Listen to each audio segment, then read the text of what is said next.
As COVID-19 cases continue to expand in Nebraska, a data scientist at Northeast Community College in Norfolk is looking to keep the public as informed as possible about the pandemic. Jody Gibson began researching the impacts of COVID-19 when it was in China and Italy, but felt the information was necessary for Northeast Nebraskans to have once positive cases started to occur in the region. Right now we have 11 cases in Northeast Nebraska, and it's really easy to say, well, that's such a small number.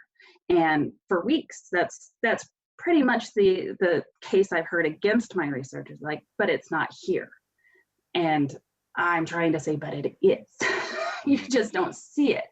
Gibson has been publishing articles of her findings at northeast.edu/research. And in one of her articles, she draws comparisons between the COVID-19 pandemic and the 1918 flu pandemic. As you compare how new daily cases have mounted up now in our time, all the graphs look exactly the same.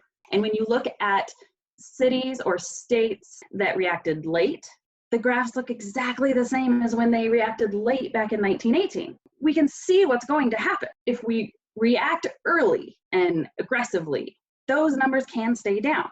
Gibson has also been keeping track of the growing number of cases in Nebraska and believes the state may see its peak number later this month. For New York, they expect the peak of cases to be probably at the end of this week, if not in next week. For us, because we got our cases a little bit later than them, we expect another week, if not 2 weeks beyond that before we peak in our cases. You know, we're not going to see New York numbers by any means, but we will still increase. I mean, we went from 100 to 400 in a week.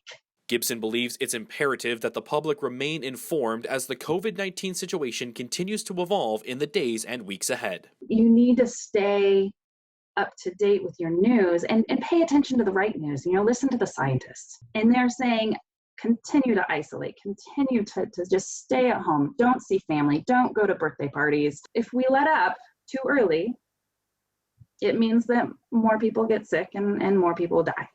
And, you know, the only ammunition we have is to stay separated. Reporting in Norfolk, I'm Alex Loroff, News Channel Nebraska.